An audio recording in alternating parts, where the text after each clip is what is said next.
A Course in Miracles Lesson 4. These thoughts do not mean anything. They are like the things I see in this room, on this street, from this window, in this place.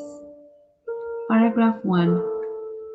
Unlike the preceding ones, these exercises do not begin with the idea for the day. In these practice periods, begin with noting the thoughts that are crossing your mind for about a minute. Then apply the idea to them. If you are already aware of unhappy thoughts, use them as subjects for the idea. Do not, however, select only the thoughts you think are bad, quote unquote. You would find, if you train yourself to look at your thoughts, that they represent such a mixture that, in a sense, none of them can be called good, quote unquote, or bad, quote unquote, quote unquote. This is why they do not mean anything. Paragraph 2.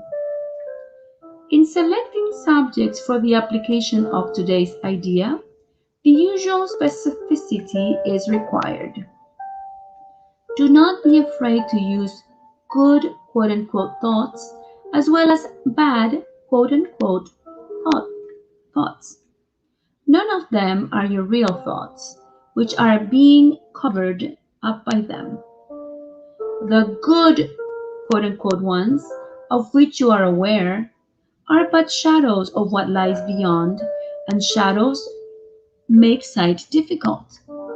The bad, quote-unquote, ones are blocks to sight and make seeing impossible. You do not want either. Paragraph 3.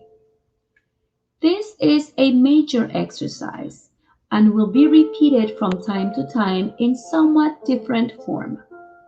The aim here is to train you in the first steps toward the goal of separating the meaningless from the meaningful. It is a first attempt in the long-range purpose of learning to see the meaningless as outside you and the meaningful within.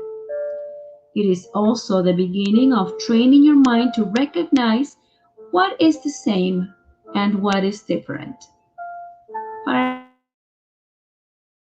Paragraph 4.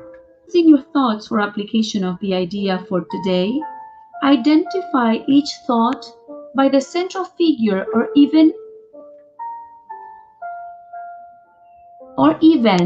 it contains. For example, this thought about fill in the blank does not mean anything.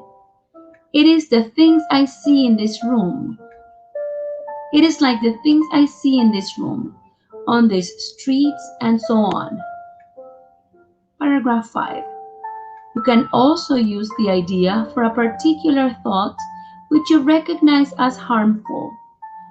This practice is useful, but is not a substitute for the more random procedures to be followed for the exercises.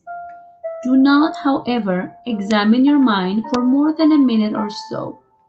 You are too inexperienced as yet to avoid a tendency to become pointlessly preoccupied.